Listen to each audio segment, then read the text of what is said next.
4. 4 days passed as I waited nervously for her return. I wasn't sure if she'd come alone or if the monster would come with. I wasn't sure of anything anymore, but I just knew I had to speak to her. Like clockwork, she came through the door. I waited for what seemed like an eternity to see if he would come in behind her, but he didn't. This was my chance.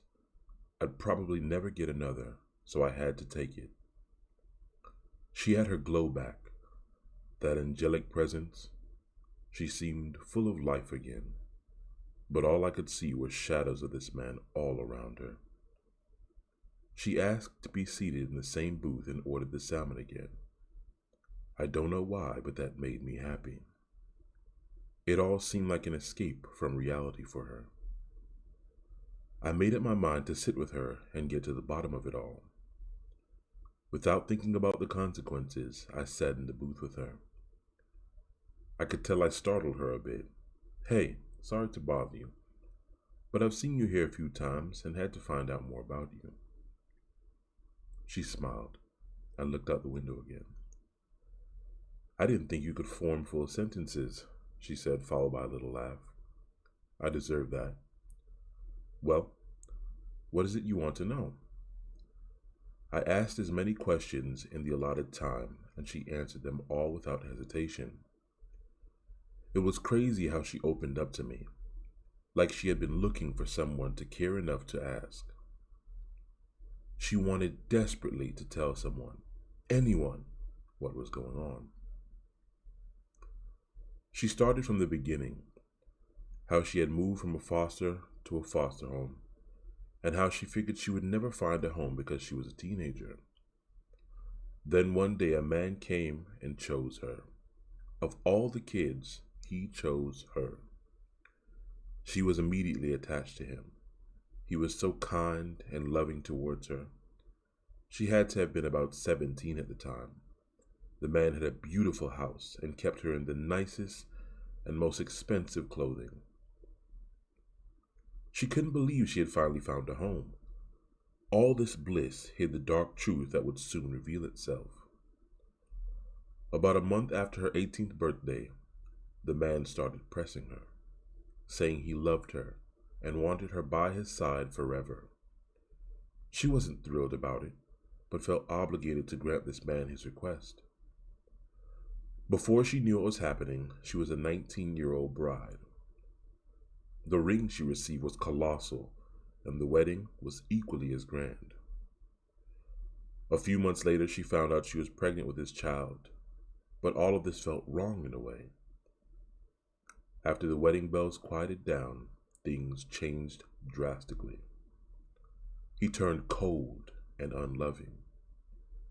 Things got even worse when they found out she'd be having a girl. She was terribly confused. He wouldn't allow her out of the house most days, and wouldn't allow her to have any friends. This wasn't the life she dreamt of for herself. When she got pregnant for the second time, he showed a bit more compassion towards her. That was until he found out they were having daughter number 2. When the girls got older, she began to escape the house from time to time. She would skip around town and sit in different restaurants to enjoy herself. When she received the call that he was on his way, she would hurry home and prepare his dinner. The house was like a prison for she and the girls, and he was the evil warden. She didn't come into my diner all the time because she was afraid he would pop up and find her there. It was a sad story to hear, but all of it made me feel closer to her, a gentle soul trapped by the devil himself. She just wanted her freedom, but I had no idea how to get that for her. It was clear now that this man only wanted her to bear a son for his legacy. Turns out, she had never even been intimate with this man. She said something about donor insemination. What kind of a sick individual would take the life of a young girl for their own personal benefits? The more we talked, the closer I felt to her. At the same time, the more we spoke, the angrier I grew towards this man. We ended our conversation on a lighter note, and she left with a smile on her face. She left me a small piece of paper. I was pleasantly surprised, as it was her cell phone number and a small note. It read, "Thank you for asking, and even more for listening. It felt good to vent and open up to someone. I felt that feeling again, the one I couldn't describe earlier. I think I had a better grasp of what it was now. Love. I couldn't believe it myself, but there was no denying it. I had somehow managed to fall in love with this woman. It didn't seem like her heart belonged to anyone, and so I figured I could make her mine. There was just the simple issue of him. I definitely couldn't scare him out of her life, and my savings account couldn't provide for she and the two girls. I knew for a fact she wasn't going to leave them with him. If there was one thing she cherished about the whole situation, it was her two beautiful daughters. I began sending small texts the next night, just to check up on her, if I didn't see her at the diner, of course. My curiosity would soon prove to be more dangerous than I could have imagined. I began texting more and eventually called a few times. She didn't answer, of course, and it annoyed me, but I understood why. I stared at my phone waiting for a reply, all the while wondering if she was near him. I kept thinking to myself, why won't she divorce him? But it would do her no good. She was forced to sign a prenup, and she would simply end up on the streets and lose custody of her daughters. She was really in a tough situation. As the days went on, I grew increasingly impatient. I told her I wanted to see her, to talk again. She replied late on a Sunday afternoon.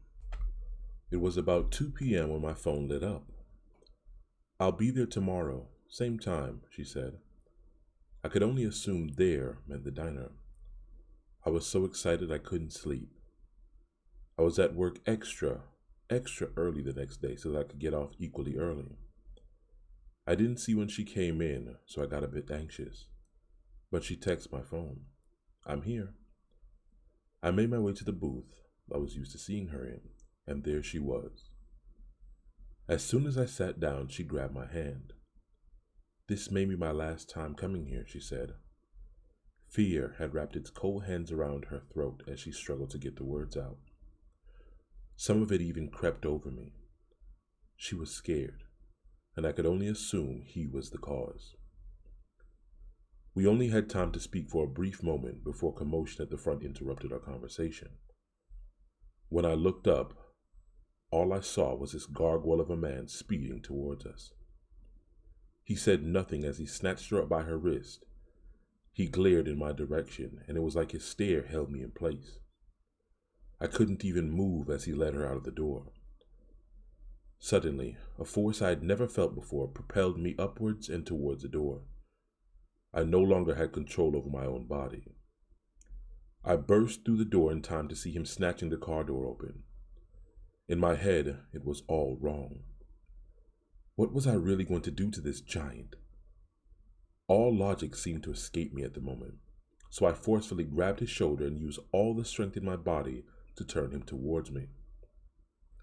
Lights flashed, and it suddenly felt like a wrecking ball had kissed me on the cheek. A wet, sloppy kiss at that. Pain rushed up and down my body. I had never been hit so hard in my life. I leaned upwards and opened my eyes just enough to watch him shove her into the car. I could see her looking at me, full of regret. As the car sped off, everything went dark and I drifted into the void. I woke several hours later surrounded by my coworkers. I learned that my jaw had been broken by a massive backhand. A customer leaving the diner witnessed everything and called for help. I got up. I felt unbearably embarrassed. But as I slowly got to my feet, the pain I felt in my face quickly overshadowed that. Later that night, in the privacy of my own tiny apartment, I broke down. Pain and anger filled me, body and soul. I was ashamed that I was powerless to help her. I felt weak, but I knew no amount of gym time could close the gap between me and that monster. In all the chaos, I had forgotten that she had slipped a small piece of paper in my hand when I first sat down. I dug into my pockets to see what it was about. She had said enough. She was tired of being a prisoner to him. She spoke about making an escape, starting a new life, a better life, one that she and her daughters could enjoy. In my mind, I could see myself being a part of this new life, and I wanted that so bad. In the note, she mentioned doing the unthinkable, murdering him and fleeing, and that it would be worth it if her daughters could be free of him. But it tore me up inside to know that she would throw her own life away. However, it was for the sake of her daughters. At the end of the note, there was an address, along with a date and time. I wasn't sure what to think about all this. Was this the time and date supposed to be her escape? Did she intend for me to be a part of it? Or was this just a secret meeting for she and I? I was hesitant at first because her husband popped into my head. I knew he kept tabs on her. He would probably know where she'd be. But I couldn't face him again. Not unarmed, at least. I felt a ghostly pain creep up from my neck to my jaw, a reminder of what had taken place during our last bout. Then suddenly, the fear in my heart turned to anger, rage, hate, even. You name it, I felt it. Thoughts and images of him striking her or her daughters filled my mind. I was so angry I couldn't sleep that night. Instead, I lay awake, contemplating ways to set her free. And more importantly, how I would best this behemoth should I face him again. This wasn't a movie, though. There would be no miraculous hand-to-hand victories. I had to mold this win on my own. At his size, a knife probably wouldn't penetrate his hide. Brass knuckles sounded good, but all he had to do was catch me once. I just couldn't take the risk, and I would not lose to him again. This newfound resolve led me to think irrationally. With it, I was no longer concerned with what could happen to me. The next few days went by so slowly, my time at work even slower. My coworkers could tell something was different about me, but I remained quiet. I didn't want anyone to know what was going on, or what was about to go down. Truth is, not even I knew what was about to happen. I began to question myself and the choices I was making, something I should have done from the start. There were times when I wanted to pack up my things and disappear. I couldn't stop this man. I didn't know this woman, and this wasn't my fight.